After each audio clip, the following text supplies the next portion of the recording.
मान लेते हैं कंडक्टर है स्ट्रेट लाइन। अब स्ट्रेट लाइन कंडक्टर में जब हमें यूज करना होगा बायोट-सावर्त लॉ, तो हम यहां पे रूल यूज करेंगे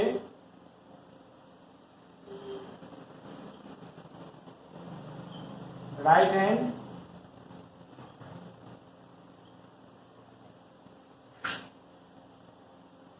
thumb rule. Right hand thumb rule क्या कहेगा कि अगर ये स्ट्रेट कंडक्टर है, मान लेते हैं कि करंट अपवर्ड जा रहा है, तो जो थंब होगा राइट हैंड का, thumb will represent direction of current, thumb represent करेगा डायरेक्शन ऑफ करंट को। और जो हमारे फिंगर्स हैं वो जो हम कर्ल करेंगे, जैसे ये कंडक्टर है और करंट जा रहा है अपवर्ड, तो थंब अपवर्ड और फिंगर्स कर्ल करके हम कंडक्टर को पकड़ेंगे। तो फिंगर्स जिधर कर्ल होगा, जैसे यहाँ पर फिंगर्स हम कर्ल कर रहे हैं एंटी क्लॉकवाइज, तो मैग्नेटिक फील्ड का डायरेक्शन हो गया एंटी क्लॉकवाइज।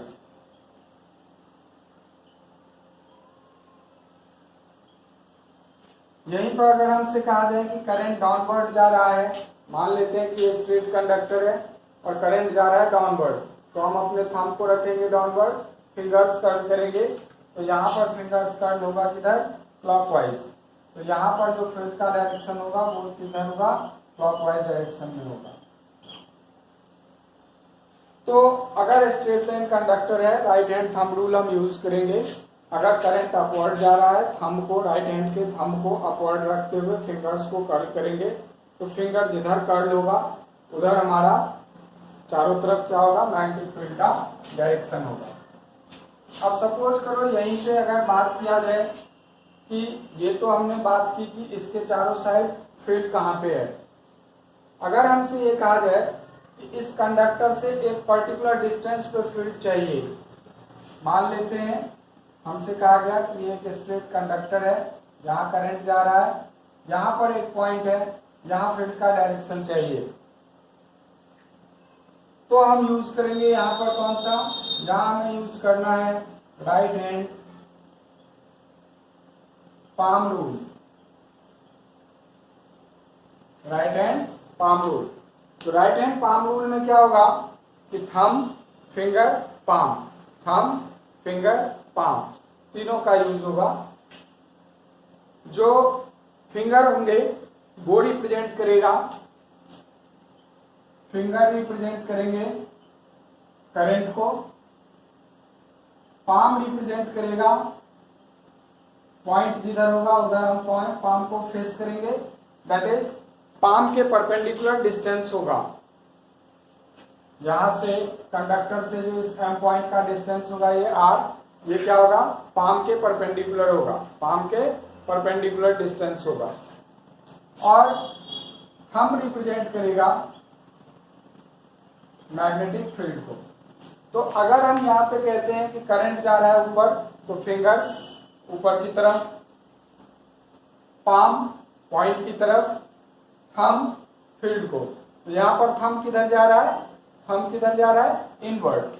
इनवर्ड फील्ड को हम रिप्रेजेंट करेंगे क्रॉस से, यहाँ फील्ड हो गया इनवर्ड। इसी में अगर मान लो हमारा ऐसा होता है, ये स्ट्रेट कंडक्टर है, करंट जा रहा है डाउनवर्ड और पॉइंट है यहाँ, इस पॉइंट का डिस्टेंस है आर, तो क्या कहा गया, फिंगर्स किधर, करंट की तरफ और पाम किधर, पॉइंट की तरफ।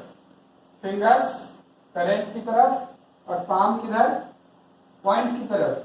तो thumb will represent direction of field, तो थंब किधर जा रहा है, अपवर्ड। तो यहाँ पर जो फील्ड का डायरेक्शन होगा वो किधर होगा, अपवर्ड। तो अपवर्ड फील्ड को हम रिप्रेजेंट करते हैं डॉट से। डाउनवर्ड फील्ड जो होगा, इनवर्ड फील्ड जो होगा उसे रिप्रेजेंट करेंगे क्रॉस से, और अपवर्ड फील्ड जो होगा उसे रिप्रेजेंट करेंगे डॉट से। तो जब डायरेक्शन ऑफ मैग्नेटिक फील्ड निकालना होगा, तो सबसे पहले हमने क्या देखा कि हमारा जो कंडक्टर है वो एक स्ट्रेट लाइन है। हमारा कंडक्टर कैसा है, स्ट्रेट लाइन है। अब स्ट्रेट लाइन में बात आती है कि अगर कंडक्टर के चारों तरफ हमें फील्ड देखना है जस्ट, तो हमने क्या किया, राइट हैंड हम रूल यूज किया और कंडक्टर के चारों तरफ फील्ड हमने कंस्ट्रक्ट किया। तो उसमें जो हमारा थंब था वो रिप्रेजेंट किया किसको, करंट को, कर्ल ऑफ फिंगर रिप्रेजेंट किया मैग्नेटिक फील्ड को। दूसरा, अगर हमारे कंडक्टर से r डिस्टेंस पे कोई पॉइंट है और उस पॉइंट पे हमें फील्ड चाहिए तो हमने क्या किया, right hand palm rule use किया। तो उसमें जो फिंगर्स थे वो रिप्रेजेंट कर रहे हैं करंट को, पाम, ये जो पोजीशन वेक्टर होगा पॉइंट का वो क्या होगा, पाम के perpendicular, that is palm in front of point होना चाहिए, और थंब किसको रिप्रेजेंट करेगा, मैग्नेटिक फील्ड को। अगर मैग्नेटिक फील्ड डाउनवर्ड है, इनवर्ड है तो क्रॉस से रिप्रेजेंट किया जाएगा, अगर मैग्नेटिक फील्ड अपवर्ड है, आउटवर्ड है तो उसे हम डॉट से रिप्रेजेंट करेंगे। ठीक है, ये तो हुआ स्ट्रेट लाइन के लिए। अब सपोज करो कि हमारे पास सर्कुलर कंडक्टर है, हमने स्ट्रेट कंडक्टर किया है और सर्कुलर कंडक्टर किया है। अब हमारे पास है क्या, सर्कुलर कंडक्टर है।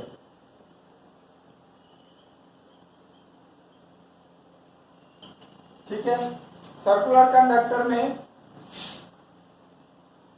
Right hand thumb rule use करेंगे हम।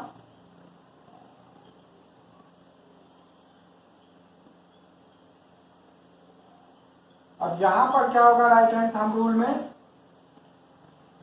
जैसे मान लो ये हमारा एक सर्कुलर लूप है, इसमें करंट फ्लो कर रहा है, तो यहां पर हमने दिखा कि करंट किधर जा रहा है, क्लॉकवाइज। करंट अभी हमारा कहां जा रहा है, क्लॉकवाइज जा रहा है। हम क्या करेंगे कि अपने राइट हैंड का जो फिंगर है, राइट हैंड के फिंगर्स, उसे करंट के डायरेक्शन में कर्ल करेंगे, तो थंब रिप्रेजेंट करेगा मैग्नेटिक फील्ड को। यहां पर क्या हो जाएगा, जो फिंगर्स हैं वो रिप्रेजेंट करेंगे करंट को और थंब रिप्रेजेंट करेगा मैग्नेटिक फील्ड को। तो यहां पर अगर हम कर्ल करें करंट के डायरेक्शन में फिंगर्स को, तो थंब जा रहा है इनवर्ड, तो यहां मैग्नेटिक फील्ड हो गया इनवर्ड। और यहीं पे अगर मान लो हमारे पास होता है क्या, सपोज करते हैं कि हमारा सर्कुलर लूप है और करंट जा रहा है किधर, एंटी क्लॉकवाइज। करंट जा रहा है एंटी क्लॉकवाइज, वेरी सिंपल। जो राइट हैंड के फिंगर्स हैं उसे एंटी क्लॉकवाइज कर्ल करेंगे, thumb will represent magnetic field. Thumb जा रहा है आउटवर्ड, तो यहाँ पर क्या हो जाएगा, आउटवर्ड मैग्नेटिक फील्ड। तो सिंपल है डायरेक्शन निकालना। जब हमें मैग्नेटिक फील्ड की बात की जाएगी तो फील्ड चाहे वो मैग्नेटिक फील्ड हो, चाहे वो ग्रेविटेशनल फील्ड हो, चाहे वो इलेक्ट्रिक फील्ड हो, और फील्ड्स आर वेक्टर क्वांटिटी। तो जब भी फील्ड की बात की जाएगी तो सिंस वो वेक्टर क्वांटिटी है तो वहां पर बात की जाएगी किसकी, उसके मैग्नीट्यूड की, और बात की जाएगी किसकी, उसके डायरेक्शन की। तो जब मैग्नेटिक फील्ड के मैग्नीट्यूड की बात की जाएगी तो सिंपल बायोट-सावर्त लॉ लगाना है हमें। Biot Savart law mu not over 4 pi I dl sine theta over r square, ये अप्लाई करना है। अब डिफरेंट शेप के लिए, जैसे स्ट्रेट लाइन के लिए या सर्कुलर लूप के लिए हमने मैग्नेटिक फील्ड निकाला है, तो उसका एक पर्टिकुलर फॉर्मूला निकल के आया है कि सेंटर के लिए क्या होगा, एक्सिस पे कितना होगा। स्ट्रेट कंडक्टर है तो अगर एक एंड के पास होगा तो क्या होगा, अगर कंडक्टर के ऊपर है तो क्या होगा, ये बातें हमने डिस्कस की हुई है प्रीवियस क्लासेस में। तो वो जो पर्टिकुलर फॉर्मूला निकल के आया है, वो पर्टिकुलर फॉर्मूला जो है वो हम याद करके न्यूमेरिकल हमारा आराम से हो जाएगा। बाकी अगर कोई भी नया फॉर्मूला निकालना है, या कोई नया भी शेप दे देता है, या कोई नया फिगर आता है हमारे पास जिसका मैग्नेटिक फील्ड निकालना है, तो वहां पर हमें सिंपल जनरल जो बायोट-सावर्त लॉ है, mu not over 4 pi I dl sine theta over r square, वो अप्लाई करना है। बाकी जो हमारा है, जब बात की जाएगी इसकी, सिंस ये एक वेक्टर फील्ड है, तो वेक्टर फील्ड है तो उसमें जब बात की जाएगी तो डायरेक्शन की भी बात की जाएगी। तो डायरेक्शन के केस में हम क्या करेंगे कि अगर स्ट्रेट कंडक्टर है तो स्ट्रेट कंडक्टर में अगर कंडक्टर के इस चारों तरफ फील्ड का डायरेक्शन देखना है तो हम लगाएंगे राइट हैंड थंब रूल, और अगर कंडक्टर से एक सर्टेन डिस्टेंस पे लगाना है तो राइट हैंड पाम रूल। अच्छी तरह से हम याद कर लेंगे। और अगर सर्कुलर कंडक्टर की बात की जाए तो हम यूज करेंगे right hand thumb rule. Straight conductor में राइट हैंड थंब रूल में क्या होगा, जो फिंगर्स होंगे वो फील्ड और थंब करंट बताएगा। ध्यान से सुन लें, स्ट्रेट कंडक्टर में थंब बताएगा करंट को, फिंगर बताएगा फील्ड को, जबकि सर्कुलर में फिंगर बताएगा करंट को और थंब बताएगा फील्ड को। अगर आउटवर्ड फील्ड आ रहा है कहीं पे तो उसको हम डॉट से रिप्रेजेंट करेंगे, और अगर इनवर्ड फील्ड आ रहा है, डाउनवर्ड फील्ड आ रहा है तो उसे हम क्रॉस से रिप्रेजेंट करेंगे। तो इस तरह से डायरेक्शन ऑफ मैग्नेटिक फील्ड हम काउंट कर सकते हैं।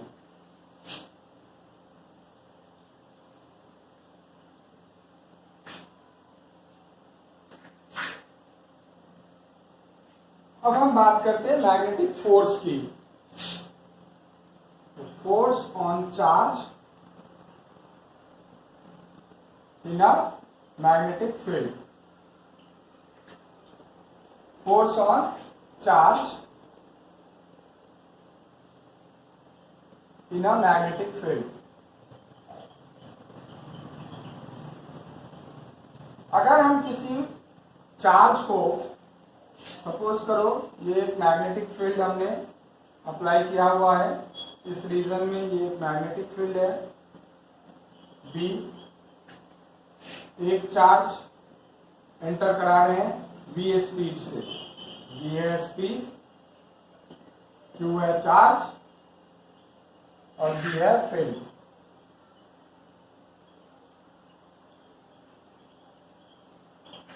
जब हमने इलेक्ट्रोस्टैटिक्स पढ़ा था तो इलेक्ट्रोस्टैटिक्स में हमने कहा था कि अगर E इलेक्ट्रिक फील्ड है और Q चार्ज है तो F इक्वल टू हो जाएगा QE। ठीक है, तो जब हम मैग्नेटिक फील्ड की बात करेंगे तो मैग्नेटिक फील्ड में जो फोर्स लगेगा वो हो जाएगा BQV। फोर्स कितना हो जाएगा BQV। B and V vector quantity है, तो वेक्टर फॉर्म में अगर लिखें तो F equal to Q V cross BV लिखते हैं हम, और F इक्वल टू हम इसको लिखते हैं BQV sine theta. Cross product में साइन थीटा आ जाता है, तो theta is angle between B and B।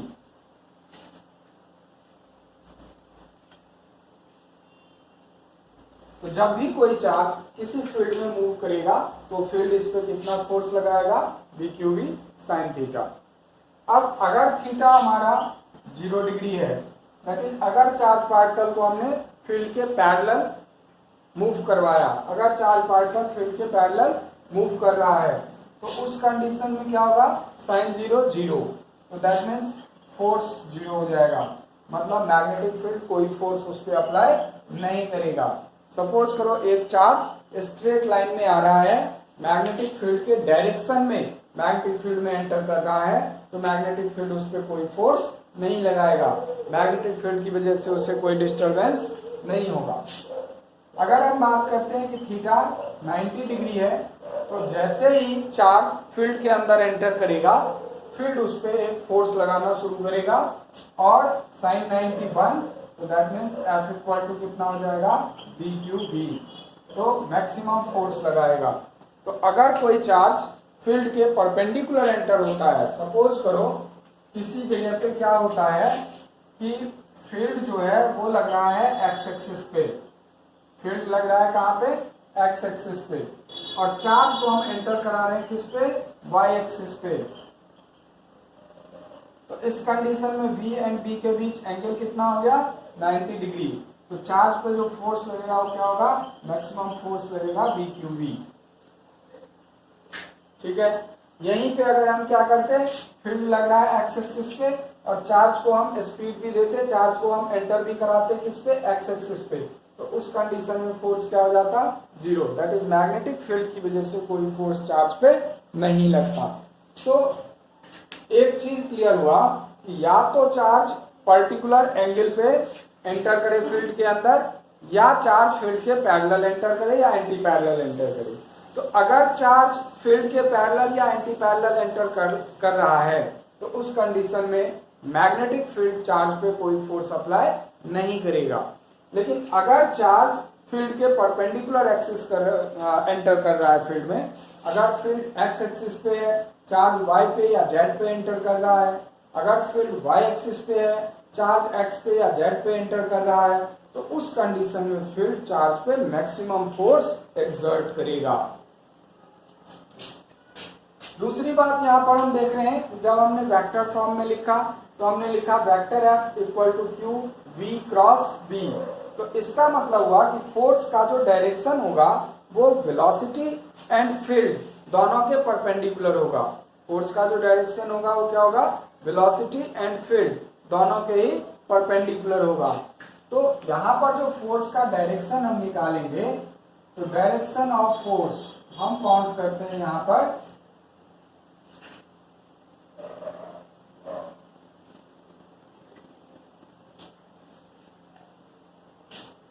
Fleming's left hand rule. क्या यूज करते हैं हम, Fleming's left hand rule. Fleming's left hand rule ये बहुत ही सिंपल रूल है। इसमें क्या है, F इक्वल टू क्या है, क्यू वी क्रॉस बी, ठीक है ना। तो F B V, F B V, F B V, ठीक है ना। Force field speed, force field speed. That means अगर हम अपने लेफ्ट हैंड के thumb, first finger, middle finger, कौन कौन से, thumb, first finger, middle finger, तीनों को अगर हम एक दूसरे के परपेंडिकुलर रखें, अगर हम कहते हैं ये एक्स एक्सिस है तो ये वाई एक्सिस है तो ये जेड एक्सिस है, तीनों एक दूसरे के परपेंडिकुलर है, इस तरह से अगर हम रखें तो थंब रिप्रेजेंट करेगा फोर्स को, फर्स्ट फिंगर रिप्रेजेंट करेगा फील्ड को और मिडिल फिंगर रिप्रेजेंट करेगा वेलोसिटी को।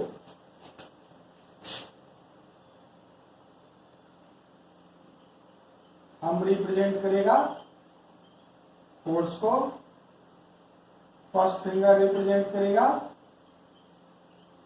फील्ड को और मिडिल फिंगर रिप्रेजेंट करेगा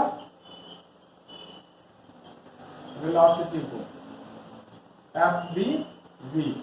तो vector F equal to Q V cross B लिखने से क्या हुआ कि हमें डायरेक्शन ऑफ फोर्स कैसे काउंट करना है वो पता चला। तो डायरेक्शन ऑफ फोर्स कैसे काउंट करना है, by using Fleming's left hand rule, है ना। तो फ्लेमिंग्स लेफ्ट हैंड रूल क्या कहता है कि when we stretch thumb, first finger and middle finger of our left hand, then if first finger represent field, middle finger represent velocity, then thumb represent force, ठीक है। F B V, this is Fleming's left hand rule. तो field कैसे निकालना है, force कैसे निकालना है, वो हमने यहाँ पे क्लियर किया। अब एक बात आती है कि अगर जैसे यहाँ पे हमने किया कि चार्ज मूव कर रहा है तो हमने B Q B sine theta कह दिया। मान लो वो कहता कि चार्ज ना एंटर करा करके हम क्या करते हैं कि इस मैग्नेटिक फील्ड में हम एक करंट कैरिंग कंडक्टर रख देते हैं। इस मैग्नेटिक फील्ड में हमने क्या किया है, करंट कैरिंग कंडक्टर रख दिया। इस कंडक्टर में आई करंट फ्लो कर रहा है। तो हमने कहा कि फोर्स कितना लग रहा है, बी क्यू बी। अब जब करंट फ्लो कर रहा है तो Q इक्वल टू क्या हो जाएगा, आई टी, ठीक है ना। Q इक्वल टू क्या हो जाएगा, आई टी इंटू वेलोसिटी। तो V इंटू डी टी क्या हो जाएगा, लेंथ, तो क्या हो जाएगा बी आई एल। तो अगर कहते हैं B Q B sine theta तो हमारा जो फोर्स होगा वो क्या हो जाएगा, B I L sine theta. तो कहने का मतलब हुआ कि अगर चार्ज एंटर कर रहा है तो सीधा हमने बी क्यू बी लगा दिया, और अगर कोई करंट कैरिंग कंडक्टर है तो हमने बी आई एल लगा दिया, ठीक है नहीं। तो इस तरह से हम मैग्नेटिक फील्ड में जब कोई चार्ज मूव करेगा या कोई करंट कैरिंग कंडक्टर प्लेस होगा तो उस पर कितना फोर्स लगेगा वो हम काउंट कर सकते हैं। अब बात आती है कि अगर हमारा चार्ज इलेक्ट्रोमैग्नेटिक फील्ड में मूव कर रहा हो, अगर हमारा चार्ज इलेक्ट्रोमैग्नेटिक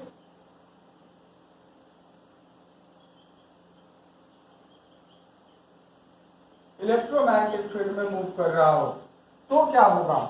तो अगर चार्ज इलेक्ट्रोमैग्नेटिक फील्ड में एंटर करेगा तो इलेक्ट्रिक फील्ड अपना फोर्स लगाएगा, force due to electric field, तो F इक्वल टू QE, और दूसरा लगेगा force due to magnetic field, F equal to Q V cross B, ठीक है नहीं। अब जो नेट फोर्स लगेगा इस पे वो कितना होगा, electrostatic force plus magnetic force, तो कितना हो जाएगा QE प्लस, अच्छा दोनों वेक्टर क्वांटिटी है तो ऑब्वियसली वेक्टर एडिशन होगा, Q V क्रॉस B, तो Q E plus V cross B। तो ये जो नेट फोर्स आएगा हमारे पास, that net force is called what, Lorentz force. This force is called Lorentz force. That means जब कोई चार्ज किसी इलेक्ट्रोमैग्नेटिक फील्ड में एंटर करेगा तो उस पे जो नेट फोर्स लगेगा that is called Lorentz force, और वो कितना होगा, तो Q equal to F equal to Q E plus V cross B, ठीक है। जो चार्ज है हमने पढ़ा हुआ है इलेक्ट्रोस्टैटिक फोर्स में जब चार्ज मूव करता है तो इलेक्ट्रिक फील्ड में मूव करता है। अभी हमने कहा कि मैग्नेटिक फील्ड में जब एंटर करेगा तो मैग्नेटिक फील्ड के डायरेक्शन में अगर चार्ज एंटर करेगा तो कोई फोर्स नहीं लगाएगा, तो एक पर्टिकुलर एंगल पे वो एंटर करेगा फील्ड से, मैग्नेटिक फील्ड से, तभी मैग्नेटिक फील्ड उस पर फोर्स अप्लाई करेगा। तो जो नेट फोर्स होगा वो वेक्टोरियली हम इलेक्ट्रिक एंड मैग्नेटिक दोनों फोर्स को ऐड कर देंगे, ठीक है। तो इस तरह से इलेक्ट्रोमैग्नेटिक फील्ड में हम चार्ज पे फोर्स काउंट कर सकते हैं, ठीक। तो इसको हम अच्छे से पढ़ेंगे बाकी नेक्स्ट क्लास में। थैंक यू, अच्छे से रहिए, रिवाइज कीजिए, पढ़िए, है ना। कोई प्रॉब्लम होगी तो हम लोग बात करेंगे। धन्यवाद।